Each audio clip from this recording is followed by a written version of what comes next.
4 hectares, 15,000 vines. So for Malta, it's a very nice piece of land. For abroad, we're a very small winery. It all started with the owners, Mr. and Mrs. Camilleri. They decided to purchase a small piece of land back in 2002. And there was no vines. This building was not existing.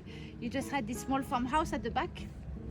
And that was it. Some olive trees, so they were thinking maybe we do some olive oil, but that was like how crazy it can go.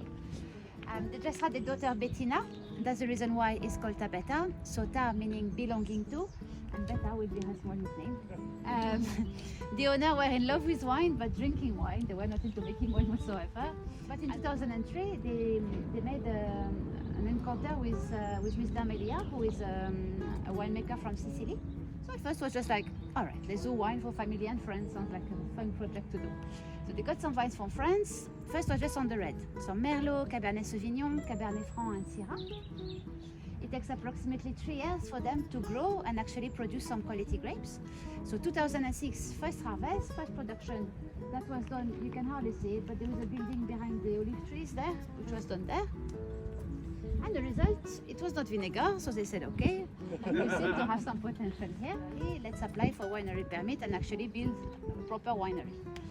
Unfortunately, Malta is very down south, things are very slow. It took 10 years for the permit to be issued. Wow. In 2016, the permit was therefore granted and the winery was built. So on paper, we are very young because our first official vintage is 2017, but we have a bit of history behind us. So 2017 first vintage, however, our wines, we wanted wine with character. From the time that we harvest till the time that the wine arrives on the market, we're talking 3 to 4 years approximately. We wanted to go for quality, not so much on quantity. That's the idea. We're only producing 4 wines in all. But we're quite happy about what we're doing, so we're just concentrating on what we know how to do best, and yeah, that's what we are doing.